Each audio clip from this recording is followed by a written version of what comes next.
Okay, Hare Krishna. Welcome everyone for Wednesday evening Nectar of Devotion class today. Om Namo Bhagavate Vasudevaya.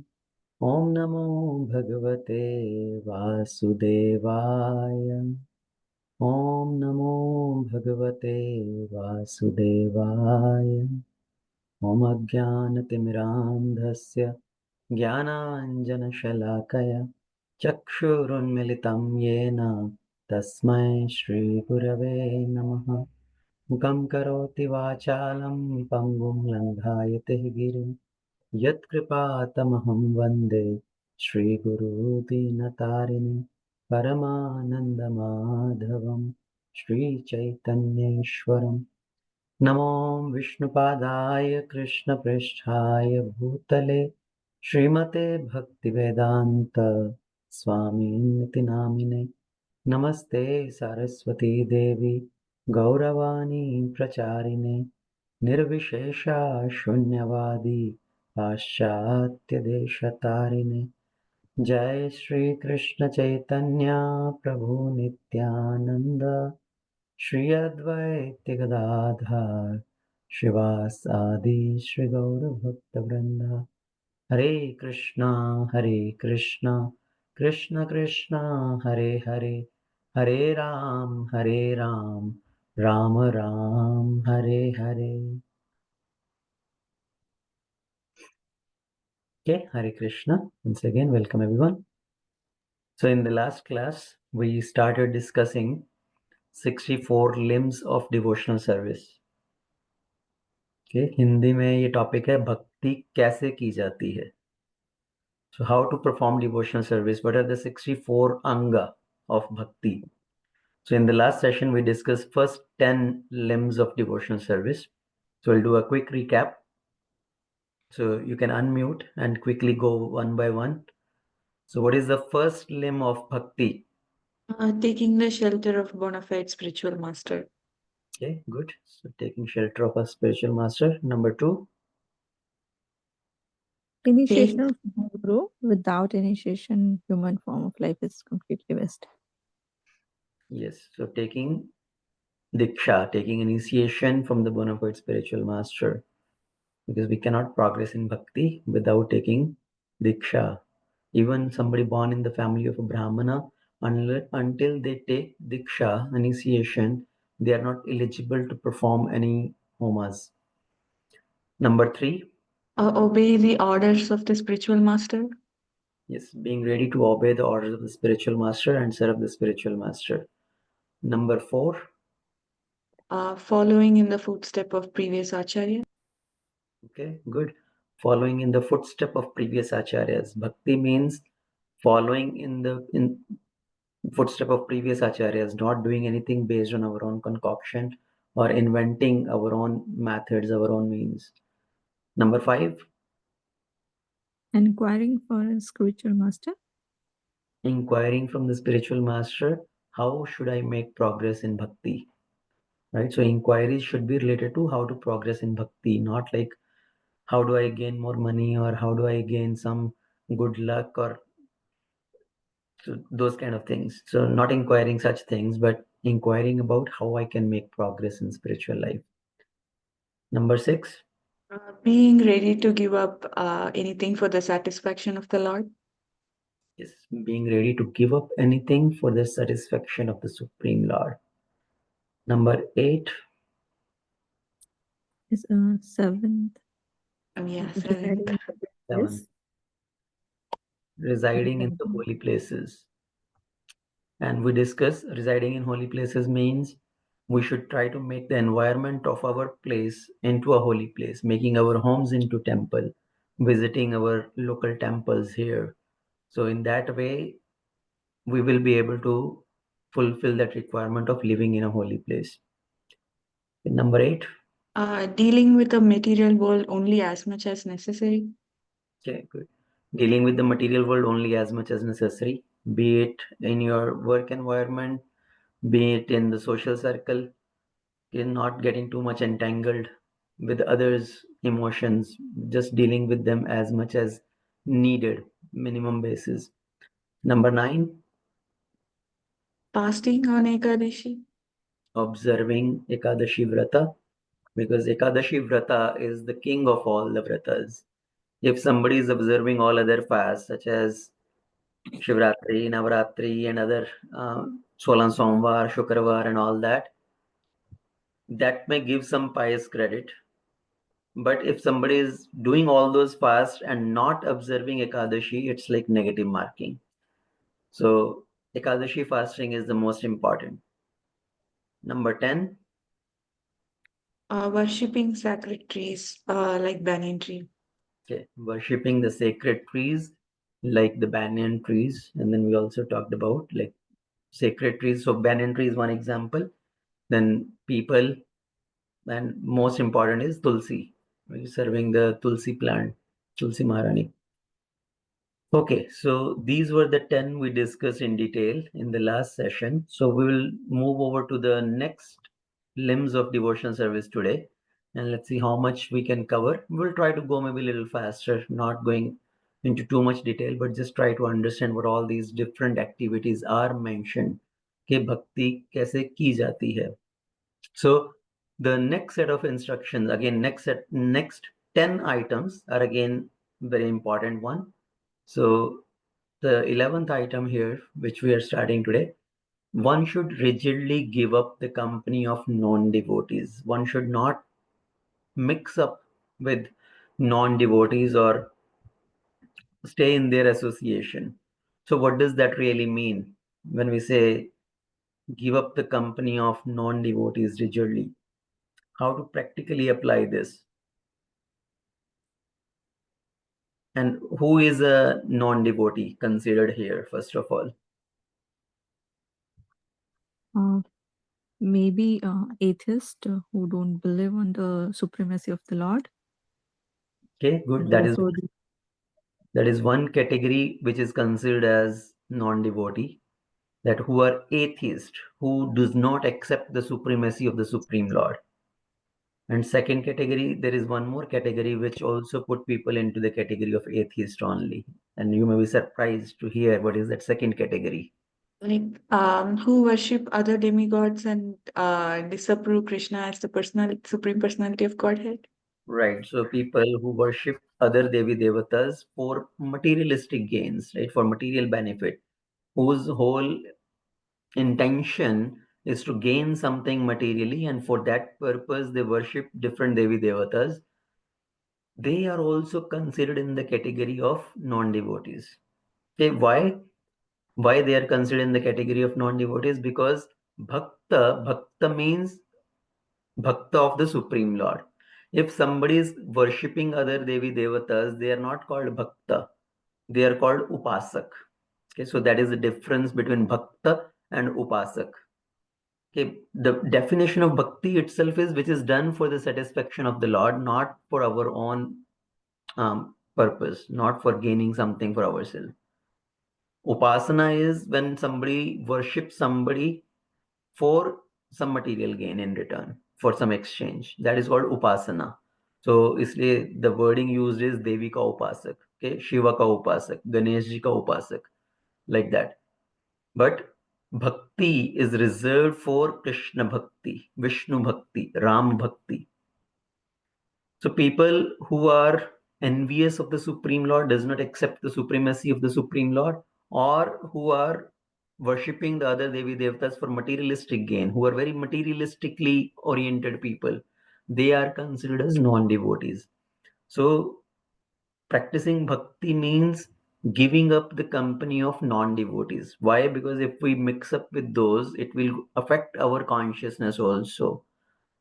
And the meaning of association means when you do not emotionally or do not get affected by their emotions, their sentiments. Now, I will ask you a practical question. How do we practice that? It is said that one should rigidly give up the company of non-devotees. Now, in a family, there may be one person who is devotee, another person is not a devotee. He is still upasak of other Devi Devatas, or even completely atheistic. right? So should it mean that one should give up his relatives? Okay, my husband is not becoming a devotee, so I want to get divorced from my husband or from my wife. So how to practically apply this learning or this particular principle? Associate only as much as needed. Associate only as much as needed. So doing your duty in that relation, again, trying at your level best to bring them also into the process of bhakti, right? Sometimes like people are not able to, so immediate family is the extreme situation, right? It's not that somebody will give up their father or mother, or you are not becoming a devotee, so I reject you, I give up you. So it's not like that, but our endeavor should be to try to slowly and steadily bring them also in this process of bhakti. And how is that possible? With immediate family member, it will not be based on by preaching them, right? By keep telling them. It doesn't work like that. We have to show by our behavior, we have to show by our own practice. जैसे बोलते हैं प्रचार से आचरण अच्छा. So for the immediate family member, that's most applicable. You cannot bring your immediate family member by just preaching to them. Okay, they will come to the process by seeing you, by seeing your activities, and by seeing changes in you, and then they will be attracted towards that. But if we keep pushing them, then they may turn away from that process. Now, when it comes to our another close circle, social circle, friends and all, okay, because many times we are not able to give up the company of some so-called friends, thinking, oh, they are my friends, they are my friends from childhood, how can I just give up my friendship? uh, so that is where this principle applies, that one should rigidly give up the company of non-devotees, not keep thinking that, oh, I have such a relation for so many years now, how can I give up? Friendship means when somebody is willing to help you in your ultimate goal. That is your real friend, who helps you to bring you out of darkness towards light. That is friend. But if somebody is dragging you towards darkness, that's not really your friend. And sometimes we think, we are trying, okay, ek din mein usko badal dunga, and we keep trying, and that person does not want to change. That person is not ready to give up small things also, right, in following the principles of bhakti. But you keep thinking, oh, how can I give up that person? And that person invites you and tell you, please, I accept this food I have prepared for you. Can't you eat onion garlic one day for me to please me? You should ask, can't you chant 4 rounds for me to please me? If that person is not willing to listen to you and change or accept the way what you are trying to inspire him, then why you should get so much fixed up in that person or get attached to that person? So that's why Rupa Goswami tells this principle here, that one should rigidly give up the company of non-devotees. Okay, because otherwise our progress will be choked. Our progress will be saturated. So next principle, the next point is, one should not instruct a person who is not desirous for accepting devotional service. Now, this relate to the previous one also. I already mentioned that when we want to speak to our social circle, be it your friends, neighbors, relatives, one should speak only to somebody who is desirous to listen. Okay? If somebody is so envious of the Supreme Lord and tells you, please do not talk to me about this, okay, better one just not keep pondering onto that person. Just don't keep wasting your time on that person. So you have heard the example, eggs and rocks, right? The chicken, if you paint a rock which is the shape of egg, you paint the rock into the uh, color of the egg and put it there, the hen can keep sitting on that rock which seems like an egg, but nothing is going to come out of that. But if the hen sits on the real egg, there is a potential that baby hen is going to come out of that. So we need to figure out who is really interested, who is desirous of listening about the Supreme Lord, who is willing to change and who is willing to accept this process. Otherwise, years and years and years, if you keep trying on somebody, no, I'm going to make that into a devotee, and you're wasting your time. Invest your time in somebody who is desirous of listening. And yes, even though the scriptures say that one should try to give the holy name, right? We try to distribute the holy name to anybody and everybody. Even in public places, we chant the holy name. So giving the holy name is okay, but do not speak the glories of the holy name in front of atheist person or somebody who is envious of the Lord. Why? Because when we speak the glories of the holy name, that person is going to become more critical about that, more envious about that. Oh, how can you say holy name is so powerful that one chanting of the holy name can remove all the sins from your life? How can the holy name, one holy name, can be so powerful? So people will become even more criticizing, more critical about that, and they will commit more offenses. That's why it says, do not preach to somebody who is not interested in listening. They will commit more offenses and it will turn them more away from the Supreme Lord. So, and try to understand if that person is really interested. Then the next point is, one should not be very enthusiastic about constructing costly temples. Now, what does this really mean? One should not be interested in building costly temples. In our movement, we see so many big temples are being built. A TOVP Mayapur temple, which is such a huge temple and so expensive. In so many other cities, such big temples are being built. So how do we understand this particular point, which Rupa Goswami is saying, that one should not be enthusiastic about building expensive, costly temples? So the point to understand is, sometimes people get into building this, what we call as Hindu temples, where there is a marketplace of all the different Devi Devatas. And these temples, it is just like as club, right? People just come, they have different societies, they make their organization, they make their different committees, and then the whole agenda is how to maintain that temple, how to raise funds to maintain that structure of that building of the temple. But the real temple is where Krishna Katha is being done. The knowledge about Krishna is being given to the people. Krishna Prasad is being distributed. So these two things should be happening. The knowledge about Krishna and Krishna Prasad. That is real temple. So if there is, people are building some big temple, some Sanatani Mandir, but there is, these activities are not happening and the whole focus becomes to just maintain that building. That is what Rupa Goswami is pointing to, that one should not be interested in just building expensive temples for the sake of his reputation, building his name. अरे वो फला फला व्यक्ति ने इतना बड़ा मंदिर बनवा दिया. So not to get one's own name and fame, that one should be interested in building temple.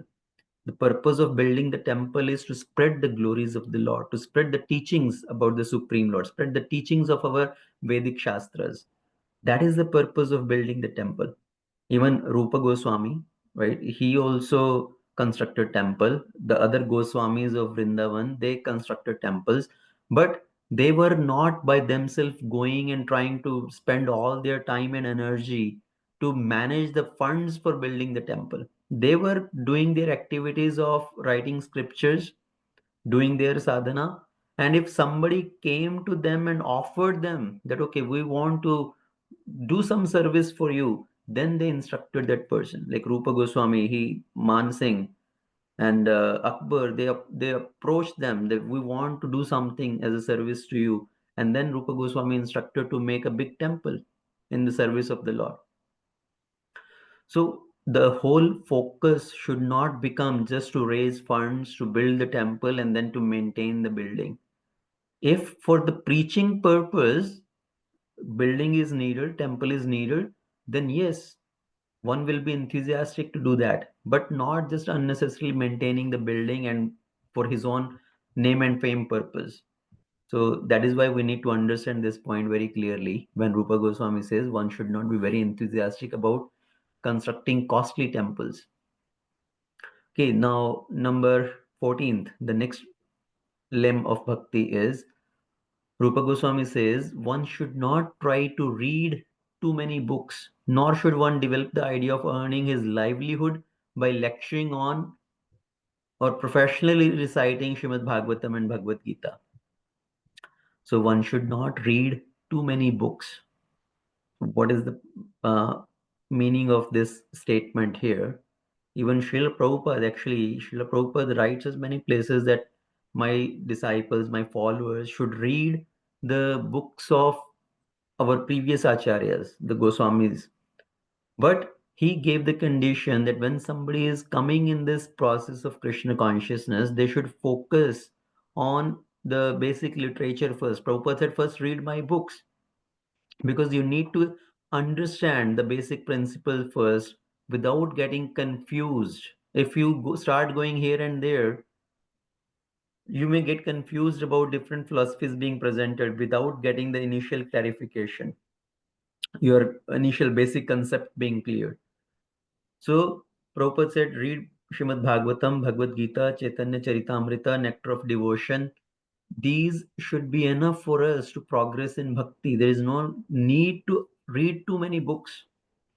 And when we say read too many books, also in current time, the another point also means is to not listen from here and there also, because there are so many sources, YouTube, Instagram, and all that. So much material is available. You search on one topic, you want to listen to something or to understand one particular thing, you search on that topic, and there will be thousands of posts on that one, and many of them may not be even authentic. Somebody has just spoken his own ideas, his own concoction. So one should not just listen anything and everything from here and there. So one should focus on reading the books given by Srila Prabhupada and try to listen to somebody from whom you are connected, so that you can gain systematic knowledge. Okay, not that, okay, I heard one lecture on Bhagavad Gita from one speaker on one topic, and then somebody from some other speaker on something else. One should follow systematically and try to systematically learn, systematically listen. And when we tell this point that, okay, don't go here and there and listen to different speakers and different things, people start getting doubt actually. Think, why this person is telling me, is discouraging me to listen to other people? Is he promoting himself? Is his agenda is to promote his own YouTube channel, his own, he want to get his own views and likes and all that? So people start getting those sort of concoctions, or he want to promote his channel to make money because there is earning on YouTube channel.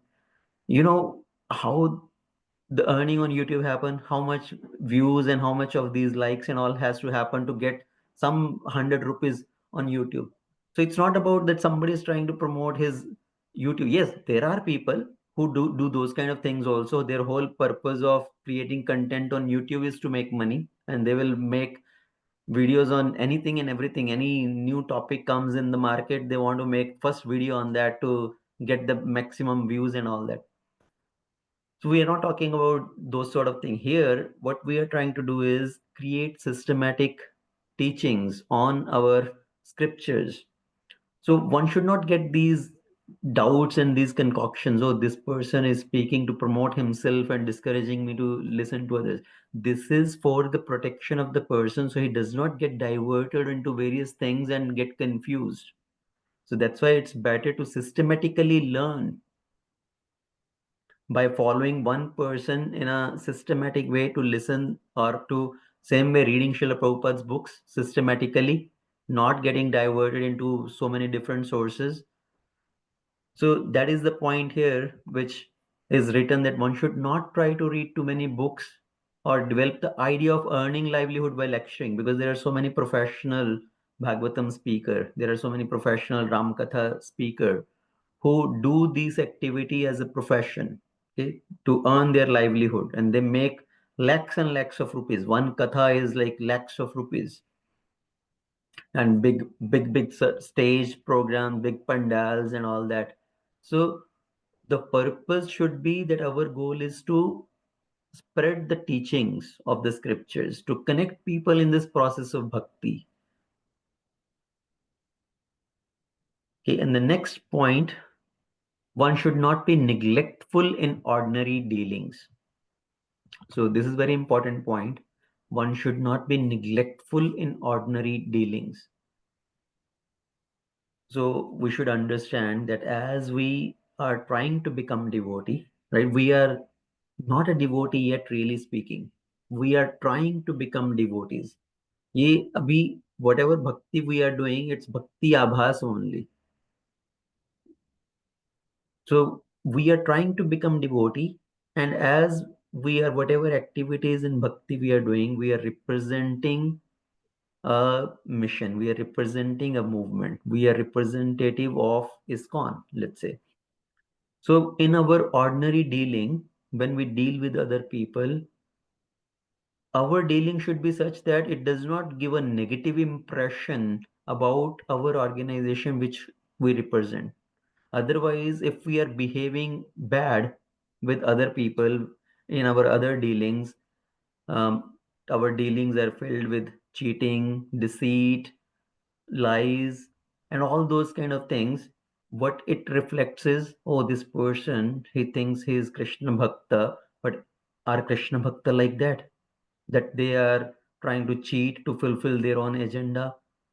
So one should be very careful in one's ordinary dealing also. And also it means is one should do his best in his other regular activity. If you are having your profession, your career activities, your job, your business, so you should do those activities also to the best of your ability with your full dedication and full productivity. Not that you become complacent in those activities. So for somebody who is having occupation, having a job, one should be very careful in doing his best in the job also. Somebody is having household, maintaining the household, maintaining the family, so they should be very careful in doing their responsibility in their family life also. Not that I have become a devotee, now I can spend all my time, just I want to spend all my time in listening, reading, chanting, doing this, that, and I will ignore my responsibilities. So one should be very careful in one's ordinary dealing also. One should not become too self-centered. That whole idea is about oneself only. Okay, so one should be very careful in dealing with other uh, responsibilities, other people. And the next point is very important. Actually, I was thinking about this. One should not be under the spell of lamentation in loss or jubilation in gain. Okay, so this is very important principle actually. One should not come under the spell of lamentation if there is some loss, or one should not be too jubilant in gain. So generally our situation is we are always either hankering or lamenting, right? Hankering about something to get something, or hankering about some future thing, lamentation about the past. So always this hankering and lamentation going on. So a devotee should not be subject to lamentation or illusion. In Padma Purana, it says, within the heart of a person who is overpowered by lamentation or anger, there is no possibility of Krishna being manifested. Okay, so it's a very powerful statement. If we are still going through these lamentation and hankering or uh, these kind of things, then we do not have the possibility of capturing Krishna in the heart, because Krishna thinks this person is too attached to the materialistic thing. थोड़ा नुकसान हो गया तो रोने बैठ गया, थोड़ा कुछ मिल गया तो उछलने लग गया. So he is still too much affected with the materialistic thing. So Krishna conceals himself. Krishna does not reveal himself. So that's why it says, सुख में फूले नहीं और दुख में झूले नहीं. Okay? तो ऐसा नहीं है कि थोड़ा सुख आया तो उछलने कूदने लगे, और थोड़ा दुख आया तो बस पूरा उदास होकर बैठ गए. सो सुख में झूले नहीं, सुख में फूले नहीं और दुख में झूले नहीं. So one should be free from this lamentation and hankering. And the next point is one should not disrespect the demigods. Okay, now this is very important point. Even though yes, we do not worship the Devi Devatas, but at the same time, one should be respectful. One should not disrespect the Devi Devatas. One should not think, oh, I have become a Krishna devotee. Who is this Shiva? Who is this Durga? Who is this Brahma? I don't care about any of this. हम तो कृष्ण भक्त हैं, बाकी सब भाड़ में जाए. So one should not disrespect the Devi Devatas. Okay, so if you happen to come to another kind of Hindu temple, okay, and you see the deities of other Devi Devatas, so one should show respect, because our philosophy is a devotee, a Vaishnava, even offer respect to an ant, even does not want to harm an ant. So if we can offer respect to an ant or to a neophyte person, some new person walks into the temple, you greet them by folding hands, Hare Krishna Prabhuji, Hare Krishna Mataji. So we respect everybody. So we should not disrespect other Devi Devatas. What is the harm in offering respect to other Devi Devatas? Why not to pay obeisances to the Devi Devatas? Yes, we are devotees of Krishna, but at the same time, as a Vaishnava, we want to respect anybody and everybody. So one should not disrespect the Devi Devatas. One should not think that, oh, I have come to this person's home and this person invites you that please come take a darshan of my temple, and you will think, oh, इसके मंदिर में क्या होगा? He is a materialistic person. सब देवी देवता का photo लगा रखा होगा. And then if I go there, I have to pay obeisances to them. So one should not feel like that. One should not think like that. So one should offer respect to all Devi Devatas also. And the next one is one should not give unnecessary trouble to any living entity. Okay, one should not give unnecessary trouble to any living entity. So sometime in just playful mood, sometime they harm other living entities like the dog or cats or even cow, right? If the cow is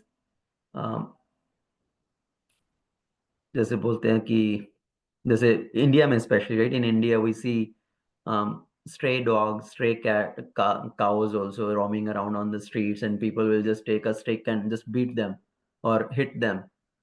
So one should not unnecessarily harm any living entity. The cow is passing by on the road, bull is passing by on the road. The cow or the bull has not done anything to harm you, and you just hit them with the stick. So that is not the right behavior. One should not harm any living entity unnecessarily. The sages, the saintly people, they perform sadhana living in the forest. Even now, even today in Vrindavan, there are so many saintly people who live in the forest. As Babajis, they are just living there, doing their sadhana. And they say that even sometimes snake passes by, and snake does not harm them. They do not harm any living entity. They do not harm the snake, and the snake does not harm them. See, these animals, these creatures also harm those when we try to harm them, right? When you get scared and you try to hit them, then they also get scared and they also kind of react in that terms. So one should not harm any living entity unnecessarily, unless you are being attacked by something and you have to do self-defense, you have to protect. In that case, in self-defense, it is okay. But unnecessarily, one should not try to harm other living entities. And sometimes we know there are situations in the homes that we develop, or somebody has infested by cockroaches or the mice. Okay, there is infestation by these creatures. Now we think, oh, I have to keep my home or protect my home from infestation, and then I have to get the treatment to avoid these roaches and mice or something. I have to kill them. So better is to, Prabhupada write actually in one purport, it's not their fault, actually it is your fault. Why you did not keep your house so clean that they will not even come to that place? They are attracted to the dirty things. If you keep your house so nice and clean and organized, they will not even come, right? The cockroaches and the mice, they come because they get attracted by the leftovers and all these dirty things. So it is our responsibility to keep the house clean so you don't get into that problem in first place.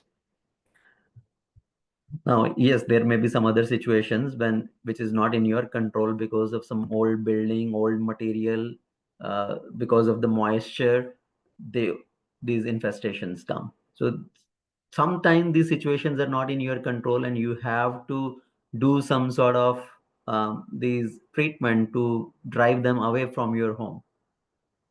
But as far as possible, one should do their best to avoid these situations and do not harm any living entity.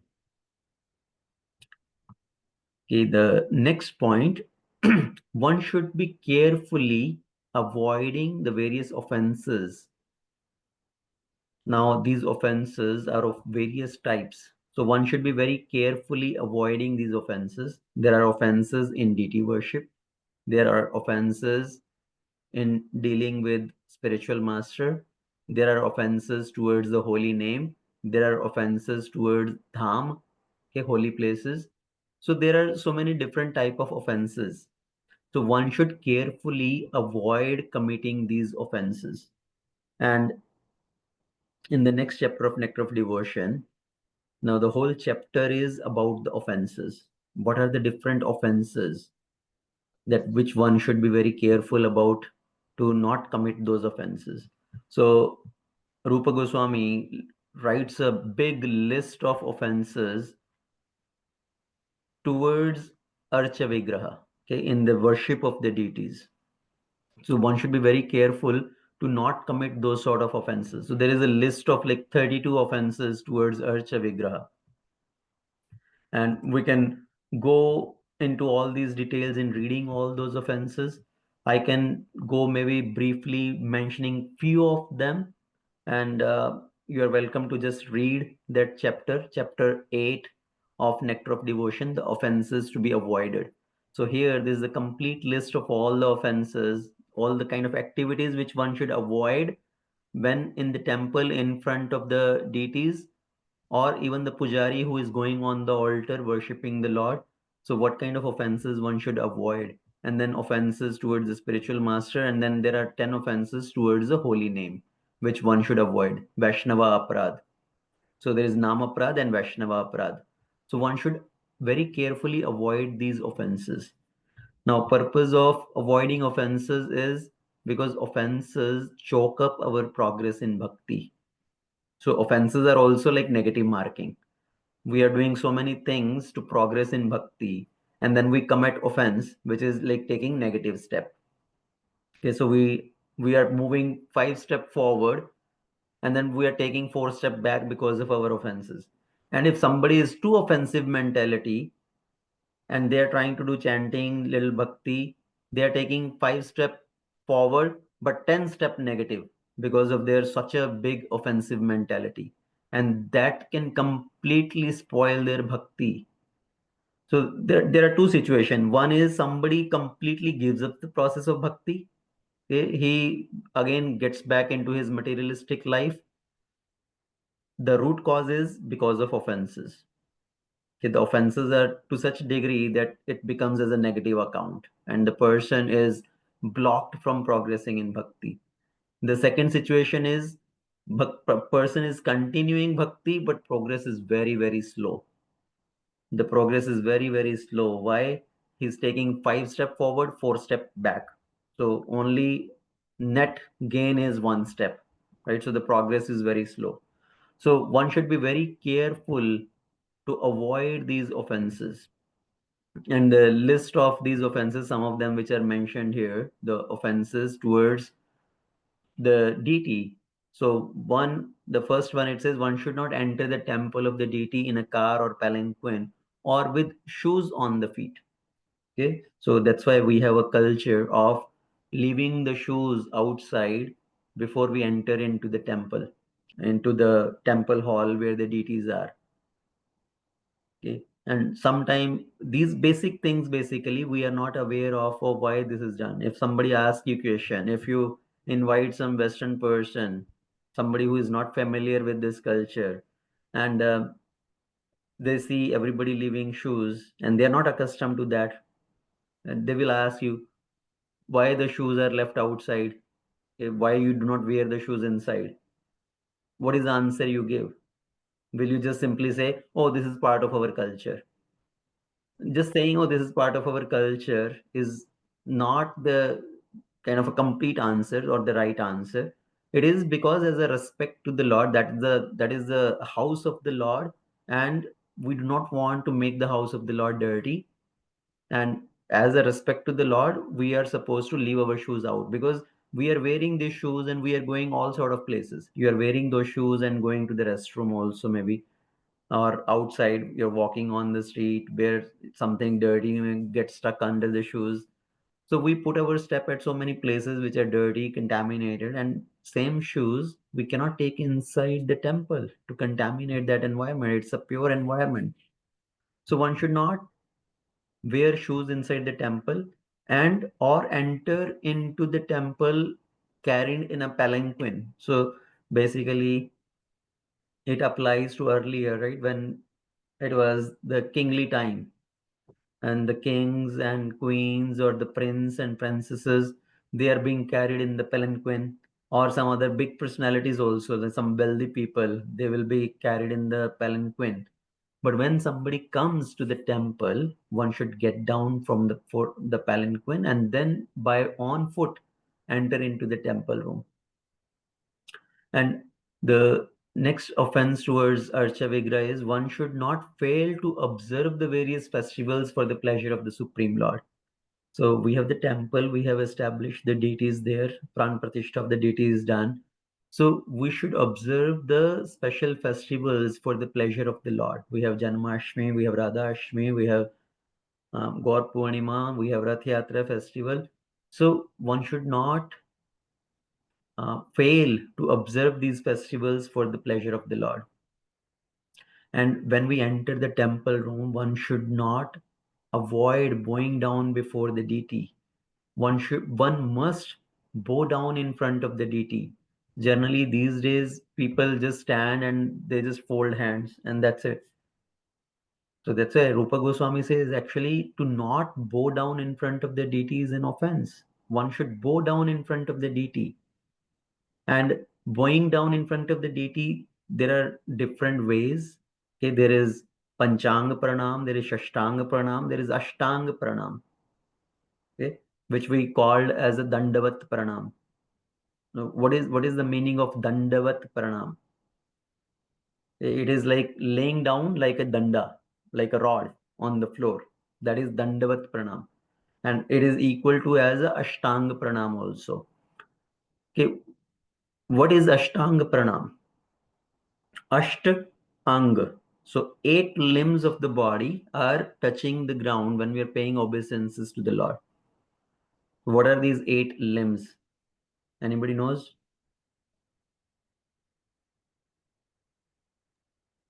At least 4 we know. Hand, feet, and head also, and the body sometimes Ashtanga. I mean, body is there, yeah, but all the different limbs of the body are considered into Ashtanga Pranam. Forehead. Okay, forehead. Yeah, and 2 hands. 2 hands. Hands. Hands. 2 Hands. hands.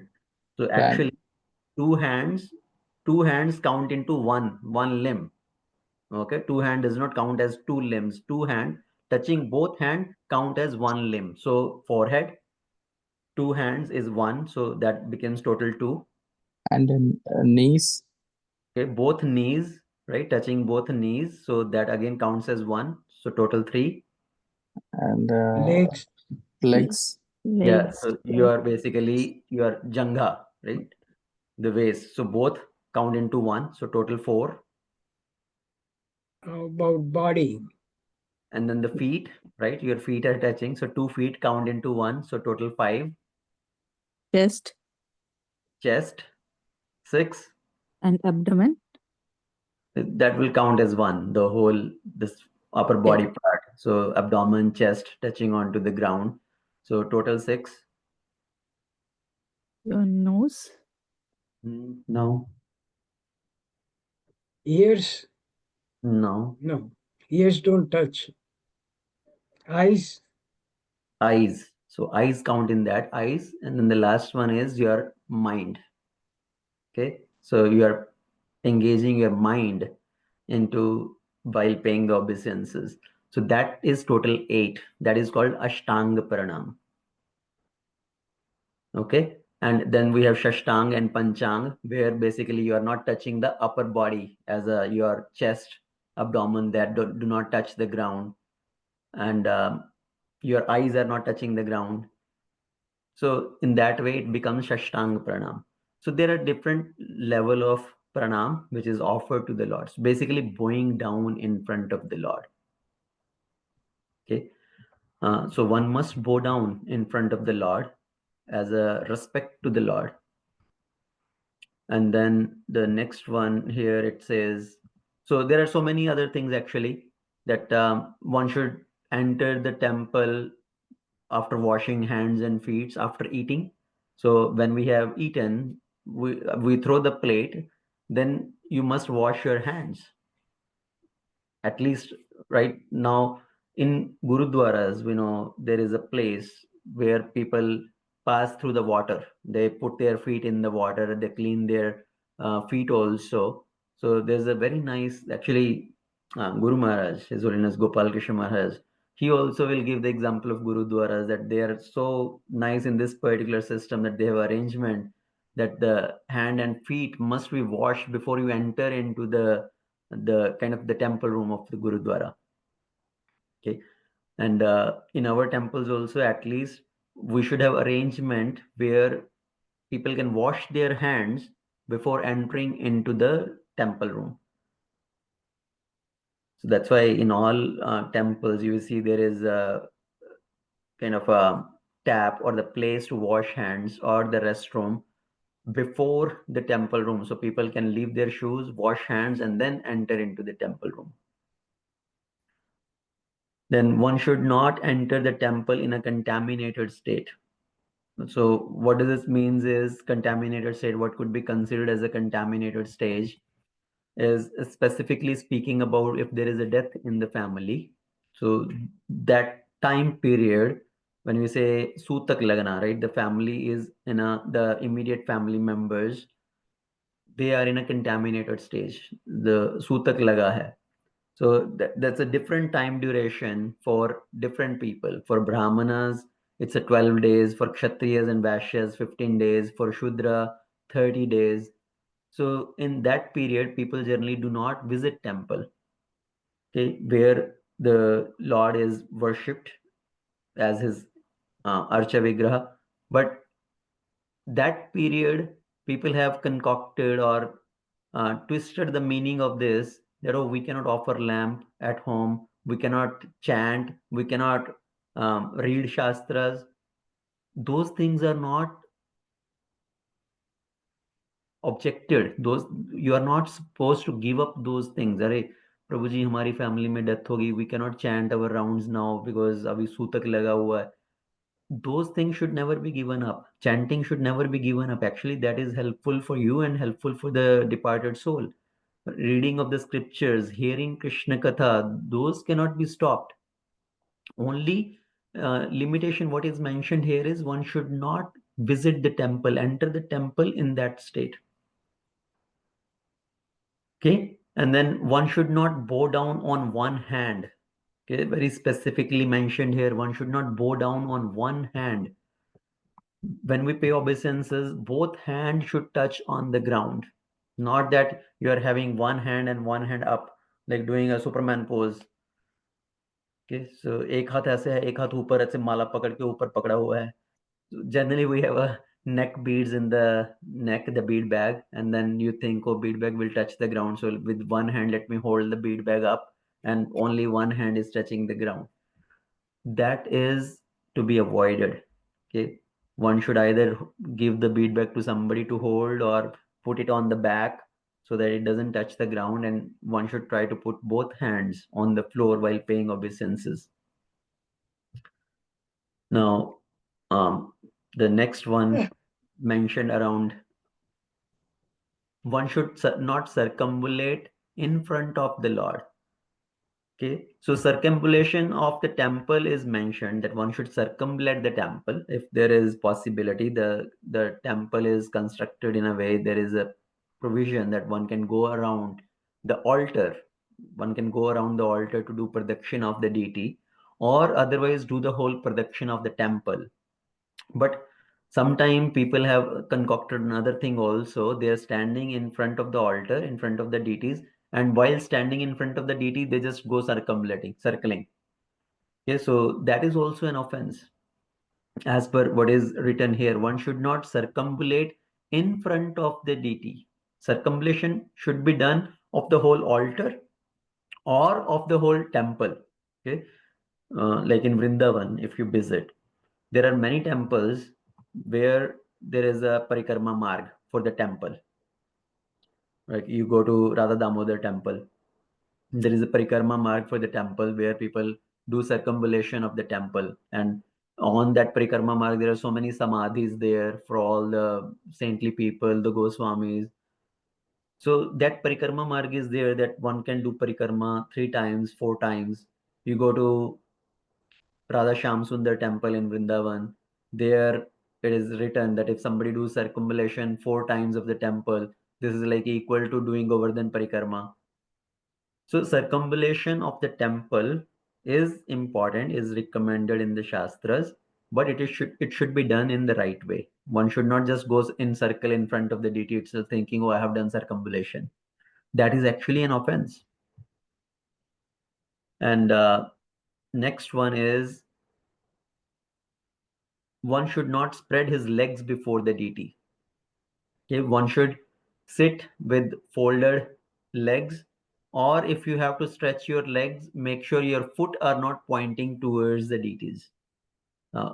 On this point also, somebody may argue, right? अरे भगवान तो सब जगह है, जिधर मर्जी पैर करो तो वहां पर क्या भगवान नहीं है? Is Lord not there? Because Lord is present everywhere.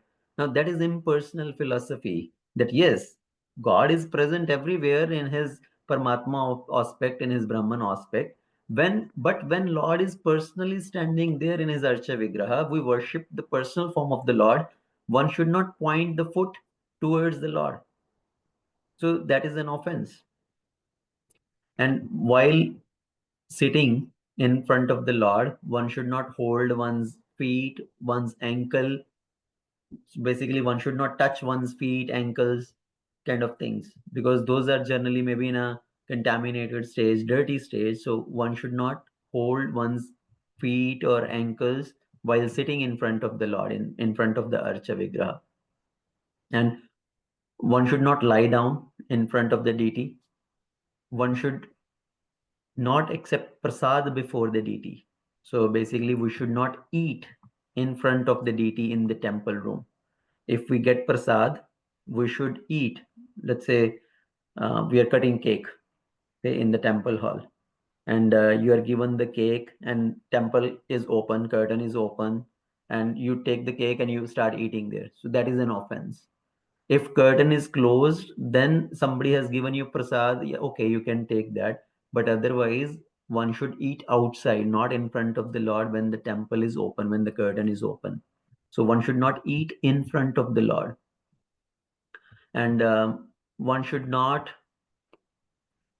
shout or speak loudly in front of the Lord. One should not glorify but any other person in front of the Lord. Glorifying the spiritual master is okay, but one should not glorify any kind of mundane people in front of the Lord in the temple. One should not cry or howl before the deity, and one should not fight before the deity. One should not lie before the deity. One should not chastise anybody before the deity. Okay, and one another very important point is, one should not be charitable to beggars before the deity. Okay, you should not be charitable in front of the Lord in the temple, that, oh, I will give you 100 rupees or I will give you $100. Not in front of the Lord. Why? People are coming to the Lord to ask the Lord. Lord is the one who is standing there to give to everybody. Actually, we all are beggar in front of the Lord. And you are trying to prove yourself as charitable in front of the Lord. That is an offense. Okay, so not being charitable in front of the Lord. And then one should not speak harshly to anybody in front of the Lord.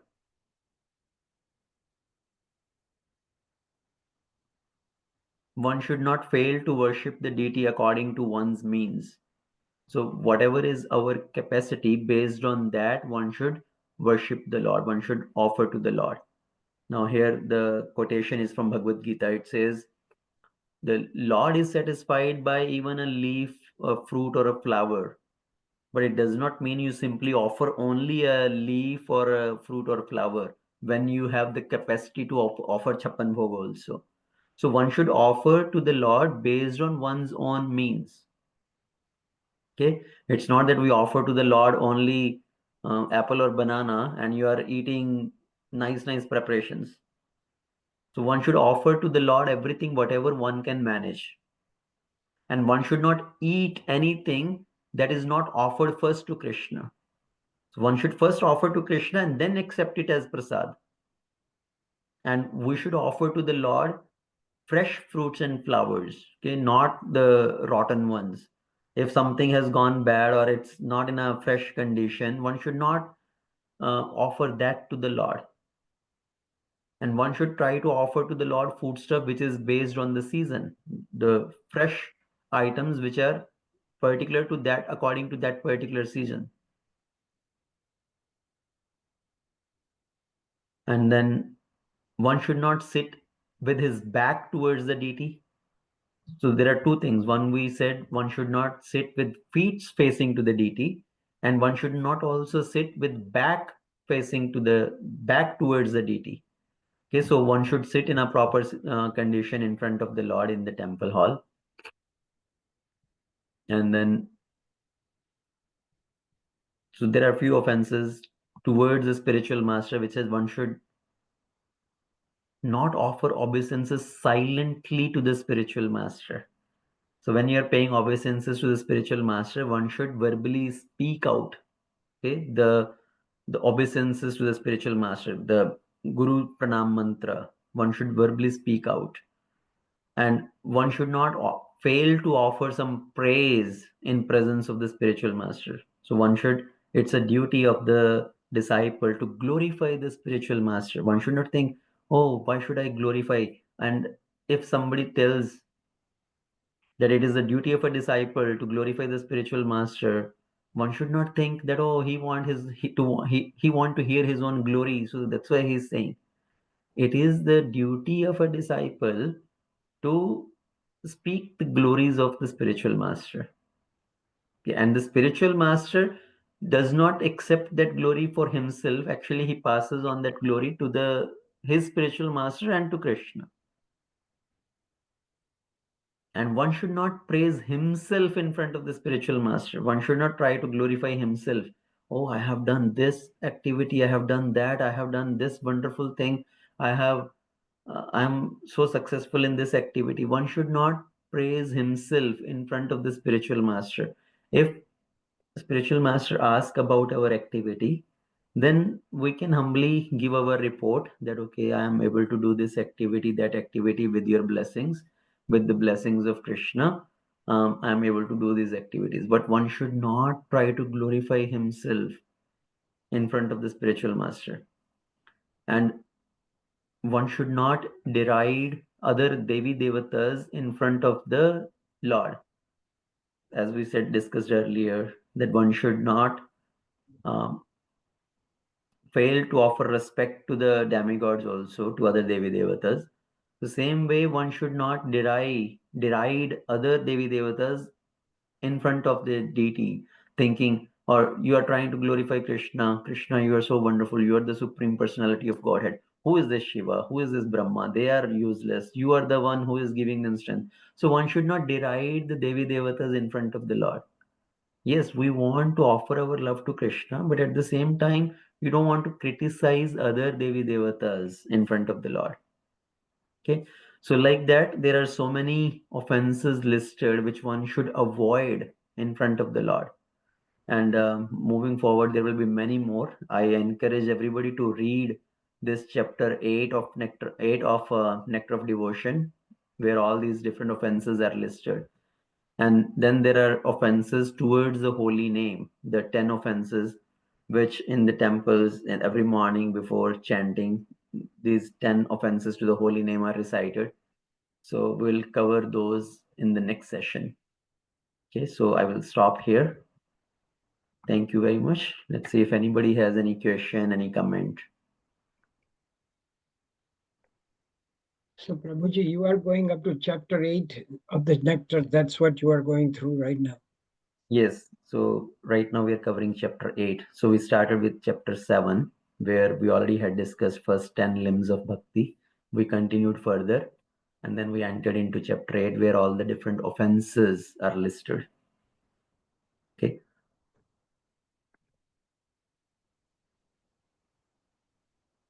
Okay. What is the difference between nectar of devotion and nectar of there are two Instruction.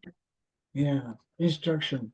Yeah, so Nectar of Instruction is a set of 11 verses, the instructions, okay, how to progress in bhakti, the very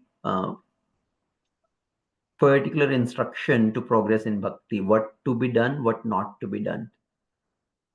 And Nectar of Devotion is kind of essence of all the Puranas and the Hari Bhakti Vilas, which Rupa Goswami has presented us. What is bhakti, how to do bhakti, starting from sadhana bhakti, how to elevate oneself to the level of ragatmika bhakti. Okay, that is Nectar of Devotion as a guidebook how to do bhakti.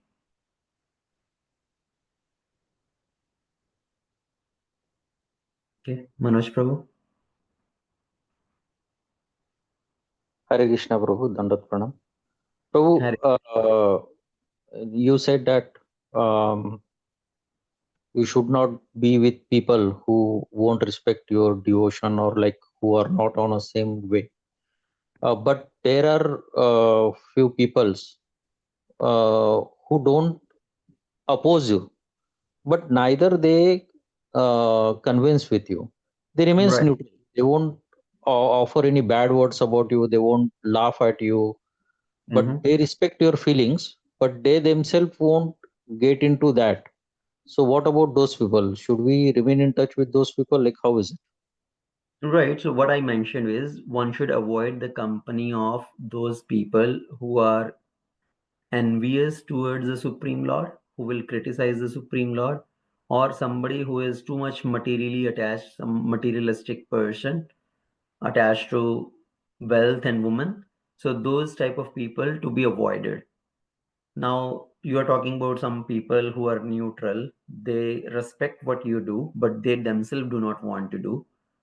So we should deal with them only as much as required, right? We had discussed that in the last session.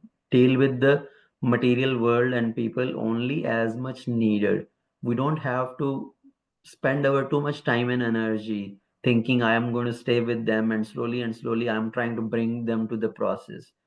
If that person is not willing to change, if you have spent so many years trying to give them Krishna consciousness and they are not willing to budge, one should try to keep distance and only interact if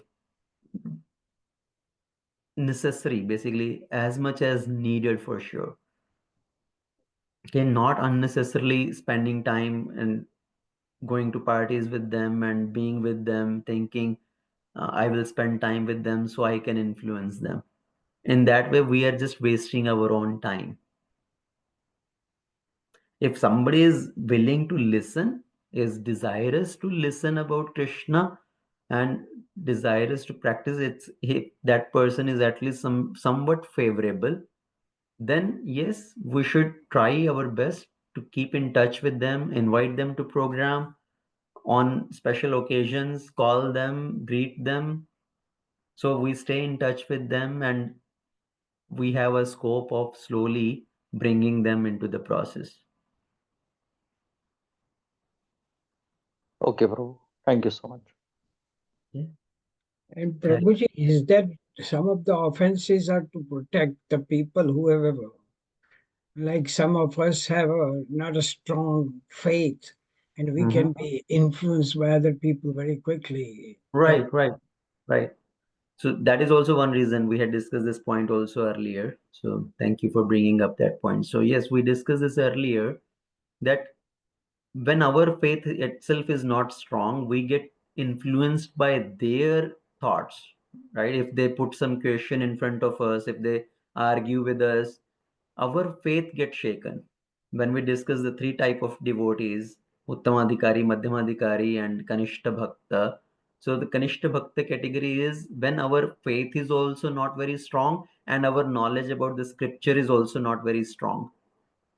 So we may get influenced by their thought process, their arguments, and we may further lose our faith. So that is also the reason that we should try to avoid the association with these people who are not very interested.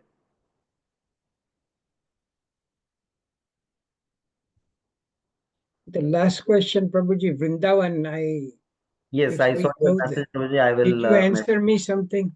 no, I will call you, or I will send you the message. Yeah, thank you. I appreciate it, because we may go there.